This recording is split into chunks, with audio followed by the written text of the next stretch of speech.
लग्नाच्या आधीची रात्र. गावाची परंपरा. वरवधूने स्मशानात जाऊन देवळात दिवा लावायचा. मध्यरात्री 12 वाजता अजय आणि सायली स्मशानात पोहोचले. थंडी असूनही सायलीच्या कपाळावर घाम होता. आजूबाजूला फक्त वाऱ्याने हलणाऱ्या चितेच्या राखेचा आवाज. लवकर दिवा लाव, अजय कुजबुजला. सायलीने दिवा पेटवला, पण ज्योत हिरव्या रंगाची झाली.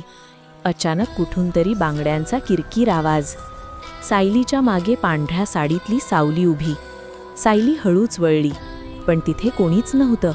परत देवळाकडे पाहिलं तर दिवा विझलेला आणि जमिनीवर राखेत लिहिलेलं, माझं लग्न अधुरं आहे.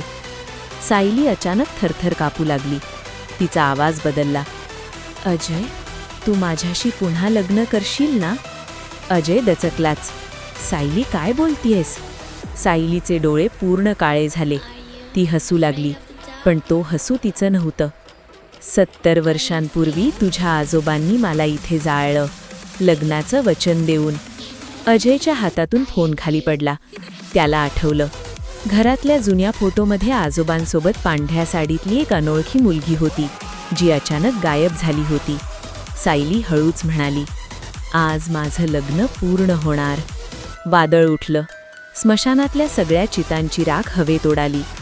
दुसऱ्या दिवशी गावकऱ्यांना स्मशानात 2 जळालेले देह सापडले, पण सायलीच्या कपाळावर ताजं कुंकू होतं आणि तिच्या चेहऱ्यावर शांत हसू.